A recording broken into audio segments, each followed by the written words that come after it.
বিয়েবাড়ি মানেই মেয়েদের মাথায় সবার আগে যেটা ঘোরে সেটা হচ্ছে সাজগোজ। তো আমি আমার বিয়েবাড়ির প্রথম সাজগোজের পর্ব শুরু করলাম পার্লার দিয়ে। তো পার্লারে এসেছিলাম আমি আইব্রো করতে। তো আইব্রো কমপ্লিট করে আমি ওখান থেকে বেরিয়ে আমার নিজের কিছু কাজ ছিল সেগুলো সেরে সোজা চলে আসলাম বাড়িতে। তো বাড়ি এসে দেখলাম ডোনাট অ্যাজ ইউজুয়াল ঘুমাচ্ছে আর মা নিজের কাজ সারছে। তো খাওয়া দাওয়া কমপ্লিট করে আমি এখন বসে পড়লাম একটু নেল পলিশ পরতে। নেল পলিশ পরতে পরতে ঘড়ির দিকে তাকিয়ে দেখলাম বাজে বিকেল 5টা। একটু রেস্ট নেবো বলে যেই শুতে গেলাম অমনি ফোনের মধ্যে ফোন আসলো বরমাসের, যে তাড়াতাড়ি রেডি হও। তো ঘড়িতে 6:30 বাজতে না বাজতেই উঠে তাড়াতাড়ি করে শাড়ি পরে রেডি হয়ে গেলাম। তো আজকে দেখো এই পিঙ্ক কালারের শাড়িটা পরে আমি যাচ্ছি। আমাদের কাছে সাজগোজের এত ফিরিস্তি দিতে গিয়ে এটাই তো বলতে ভুলে গেলাম যে অ্যাকচুয়ালি বিয়েটা কার।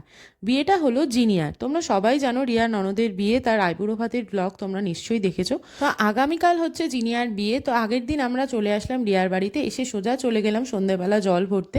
তারপরে এখানে এসে সবাই মিলে প্রচুর আনন্দ করলাম, নাচানাচি করলাম। তারপর আনন্দ করার পর খাওয়া দাওয়া কমপ্লিট করে শুতে না শুতেই ঘড়িতে বেজে গেল ভোর 4:30।